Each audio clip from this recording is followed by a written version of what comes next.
Hey everyone, Colin Shadwell back for my second teapot in this series. With these teapots, I'm trying to go for a unique look for each one, a different shape. So on this one, I think the last one I did a bowl out shape. This one's going to be more of a unique shape that I haven't really tried before. It's kind of an out with an end, but this has a tendency to fall if you're not really careful. If you push too far out in that middle section there, it'll fall. So the goal here is to get a nice thick base and then slowly but surely bring this guy in. You can see that with my rib tool here, I'll slowly start bringing it down in. But a nice sharp crease. And what this will allow me to do is put a nice texture on the top of this while letting me put some indents on the bottom for my negative space series. So this teapot in the end I think turned out pretty well. Again, I'm making a nice easy lid, a small guy. You don't need to use much clay with these. I would say maybe even a quarter of a pound for the size that I'm making here is more than enough. And as you can see, I always just cut off the excess. So I always believe it's better to have too much than not enough with these. Here I am back throwing off the hump again, which is a technique that I think every potter should try to practice every once in a while. It's a really easy way to shell out a lot of small pieces back to back to back without having to get new pieces of clay and re-wedge pieces of clay. You just kind of throw one giant hump of clay, and then you can make bowls, cups, whatever kind you want off the top of that. And again, over by the sink, pulling handle.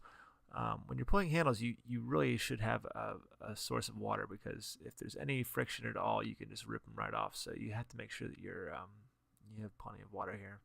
I found these set of stamps in my classroom, and I didn't really had a chance to use them, but the clay was at a perfect hardness that I could press in and make these indentations without tearing the clay. So I went through with this stamp and just kind of put a series of back and forth, up and down stamps inside here. And then of course on the top there you can see I didn't do a chatter tool this time. I actually just kind of made some small grooves with one of my carving tools, which is a kind of cool technique that I'll probably use more in the future as well.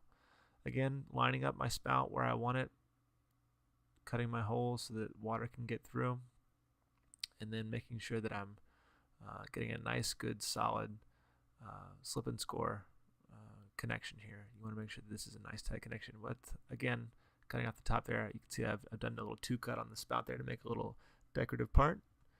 And when you blend this in, you have to be really careful, because I don't want to lose my lines. I want to make sure it's a nice, clean connection there. So I've got a little plastic tool that I'm using, and then here's the handle that I made. I cut it in half and then turned it back on itself to get this nice little joint that you can see here once I put it on.